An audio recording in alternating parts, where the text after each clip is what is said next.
So today I wanted to review how to radius a fretboard. And the easiest and most basic way is to, number one, either buy from Stu Mac or LMI.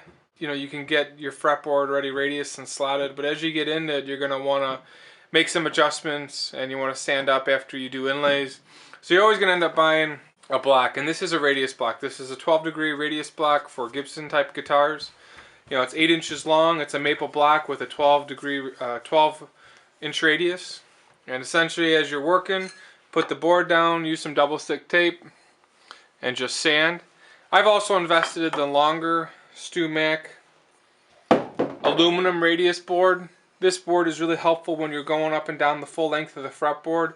You know, this one you'll be able to use in spot cleanup, and this one is really good at leveling the whole board at the same time. These are expensive, but this is definitely worth it.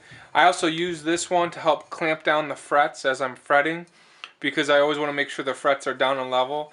So this 12-inch radius board is really a great tool for doing sanding. There's also a couple different methods of radiusing a fretboard.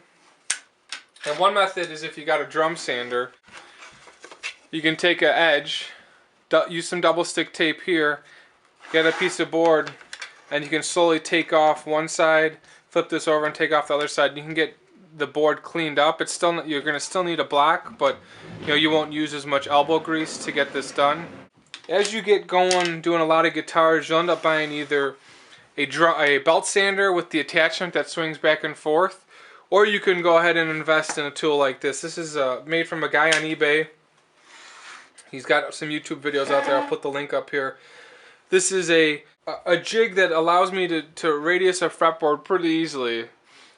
You know, the router goes in here, it screws in. You know, this is the Colt router. Screws in, get a 1/2-inch bit. This is a 12-degree radius. Double stick tape down on the center line here. Turn the router on, make sure you got it lined up right.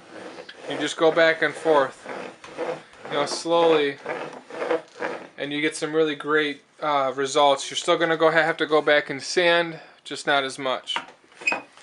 He's got different size radius plates that you can put on the router. It's a really great jig. Clamps down.